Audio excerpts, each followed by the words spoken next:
Hi, after recording what you're about to watch in a minute, I thought it needs a bit more context. I wanted to say this in the video, but it may have got lost as I was commenting on the current road situation. That's why this brief introduction recorded on the next day. This is Audi A5 Sportback. Not the most exciting car in the world, but this is equipped with the new generation adaptive cruise control, which uses data from SatNav and traffic signs, like Volkswagen Arteon I tested recently in Germany. In Germany, the system worked well enough thanks to up-to-date maps. For now, cars do not communicate with each other or road infrastructure, so maps and sensors in the car are all there is. With this introduction out of the way, let's see how the system works on Polish roads. Good morning, or good afternoon actually, and welcome to this Audi A5 Sportback 2.0 TDI 190 horsepower Quattro S-Line. But that's actually irrelevant today because I'm here to test Audi's driver assistance systems. And there's a car in front. Watch my knee, which is here. I'm going to use the brake or accelerator as little as possible. What safety systems are we talking about? I just got back from the Volkswagen Arteon launch event like 2 days ago, and I had this Audi waiting for me. Now, I didn't want to review this Audi in the first place, but it's a long story. They gave me this, and I wanted a Q5, but there's not going to be a Q5. Audi in Poland are not very flexible when it comes to arranging test drives. Now, since this is pretty much a smaller and more expensive Arteon, then I thought, what the hell? Let's just see how these safety systems, these driver assistants, these driver aids, how are they going to fare in real life, in real traffic, in Poland, not in Germany, where everybody abides the law, where everybody sticks to the speed limit more or less. There is a 70 kilometers per hour speed limit here, and go ahead, count how many cars have overtaken me over the next, I don't know, maybe 2 kilometers or so. Count them. There's just one after another. This is what happens when you go according to the speed limit in Poland. Anyway, this car, like the Arteon, has this adaptive cruise control with traffic sign recognition, which works with SatNav, and because it works with SatNav, it knows where you're going, it knows when to slow down before the next junction, let's say. So it's a pretty neat system, and sorry, here's my knee, I didn't touch the accelerator or brake. And I think it takes a lot of load off you as the driver. Okay, there is a 50 speed limit and a 70 speed limit all of a sudden, and another 50 is going to be there.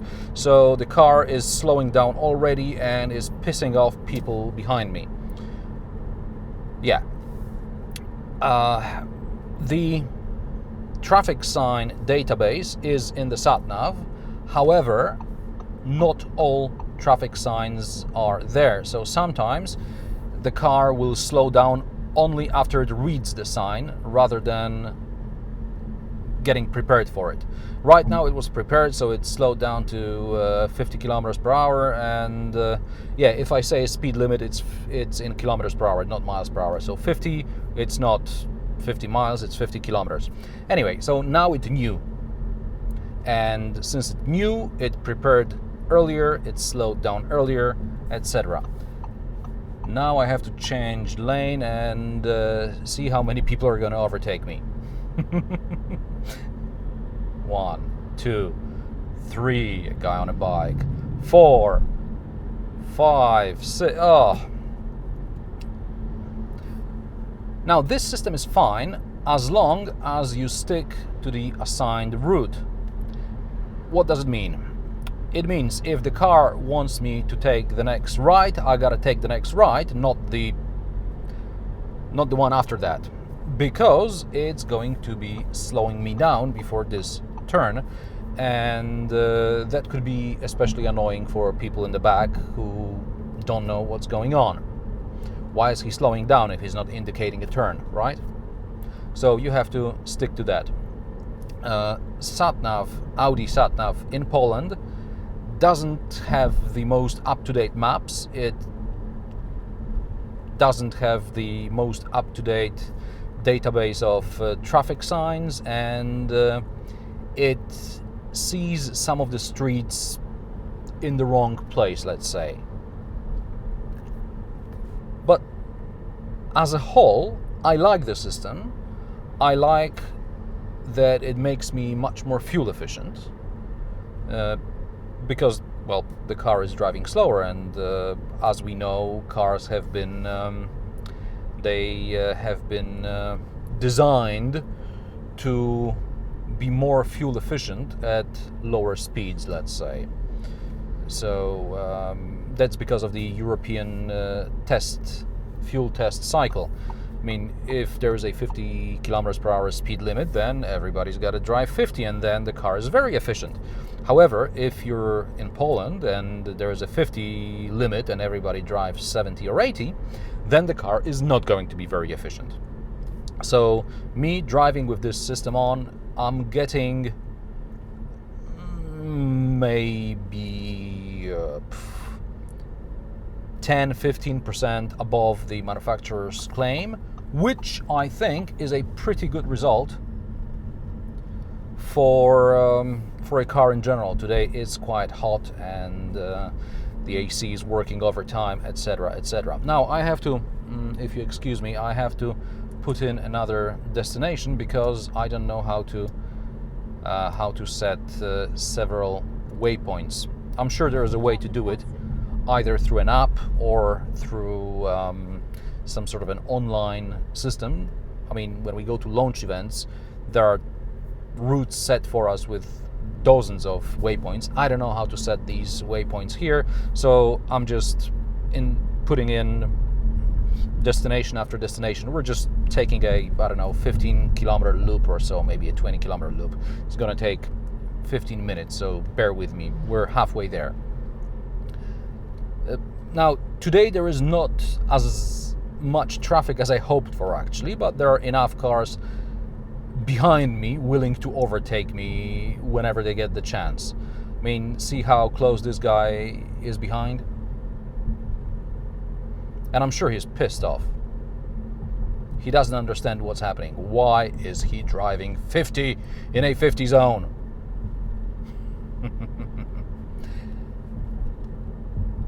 What we're going to see in a moment is a couple of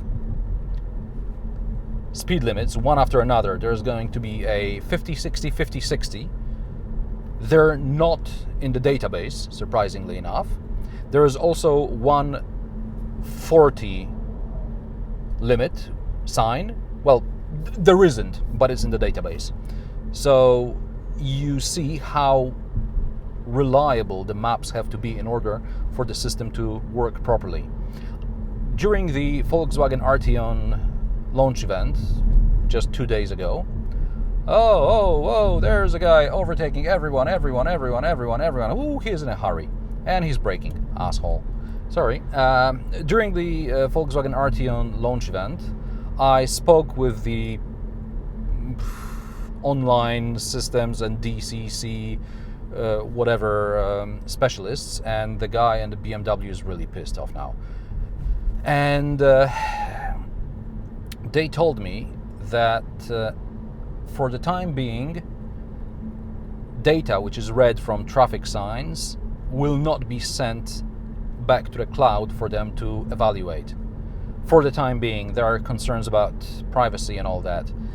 Ultimately, it would make sense that if a camera reads a sign which isn't on the map, or if a camera can't see a sign which is on the map, which isn't on the map, you know what I mean, then it would make sense for this data to be sent up to the server for them to reevaluate, to send a team and see what's happening. Some of the signs are temporary and they will appear and disappear, like for example depending on time of the day. Some signs have been removed or have never been there. I don't know about the 40 which was there. Now here we had 50, which the system didn't see. We had 60, which the system didn't see, and the camera had to read it. Now there's going to be another 50, which is ridiculous because it's like 500 meters. And another 200 meters further on, there's going to be a 60 again. So now the car is going to have to slow down because it read 50. And before it actually gets to slow down to 50, we're going to pass another 60 sign. And here we go. And back to 60. So even if it had these traffic signs in the map, which it doesn't, it would still keep braking and accelerating, which in my opinion doesn't make sense. I think the algorithm should be improved, and if there is this situation of a 50-60, 50-60, just stick to 50. I mean, why bother accelerating and using more fuel? Now I'm approaching a junction. The car is going to slow down, but I will probably have to use the brake because it won't slow down enough for me to actually take this corner at a decent enough speed. Plus there is a red light, so I'm waiting for the green arrow to appear. So now I had to brake. The green arrow did appear. Let me just get this guy, let this guy pass through. Is this guy going? Where is he going? Oh, I hate when people don't use indicators. Okay, and I have to put in another destination. So get rid of this and put in a new one, which is here. Okay, resume. And it's okay. Here we go. Now this is going to get a bit bumpy because this part of my loop,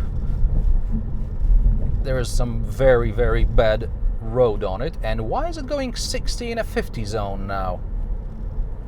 I have no clue.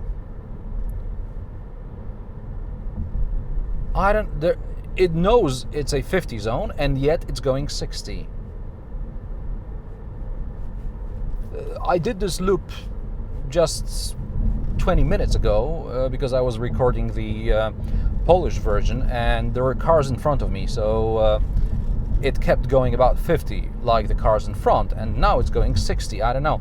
Now I've seen in the settings there is something which is called tolerance, and I'm not sure whether this is its tolerance. Now there is a 40 sign here, it knew about it and it's slowing down, and the guy behind me doesn't know what's going on. Okay, we'll be turning here. Will it slow down even further? No, it's taking this turn at about 40 kilometers per hour, which is just about enough. There's another turn. Will we be slowing down before it? Maybe if I indicate. Yes, it is slowing down ever so slightly. Well, actually it's slowed down to 30, which is pretty good. Now we're still in the 50 zone and it knows, sorry, a 40 zone. Now it knows a 50 zone is coming. I can't see the sign yet, but it's accelerating obviously. And again, it's some sort of a traffic sign which either wasn't there or it was cancelled because of a junction. And again, I've seen this on other roads. There would be, let's say, a 70 limit, a junction, so the car would start slowing down to 50, and right after a junction there is another 70 speed limit, so then it would start accelerating, and it just wasn't very smooth. I think the algorithm should be improved here. And I know that a junction cancels the previous speed limit, but I mean, come on, nobody's gonna slow down from 70 to 50 just for 50 meters before the sign is repeated, are they? You know, I mean, just pointless. Now, interestingly enough, the street it's going to direct me out to in a moment is not the street that I want to go to. it's gonna ask me to take a turn about 150 meters earlier than it should. And I have no clue why, because that's not the name of the street that we're looking for. It's that or the street. Okay, I can see why. I think I can see why. The address is on the other side of the building, and maybe that's why. Which, again, is pointless, because I wanted to go to a particular street as a whole, not an address. Oh, gosh. So anyway, this is the, what is it? Audi A5 Sportback S-Line 2.0 TDI Quattro, 190 horsepower with a mouthful, and I'm slowing down before the turn that I'm not taking, so the guy in the back is going to be rather annoyed. But anyway, this is how the safety systems work. This is how they're going to develop in the future, and I think it's an interesting direction that automotive industry is taking. Now it's slowing down really a lot and wants me to turn the other way around, and now it's going to accelerate to a kind of speed I don't need. Anyway, if you like this, give me a thumbs up. I hope I didn't bore you thoroughly. Thanks for watching. Watch my Arteon review if you haven't done so yet, because I think it's a much better car than Audi A5 Sportback, Quattro, 1.9 S-Line, whatever, and Audi is never going to give me another car.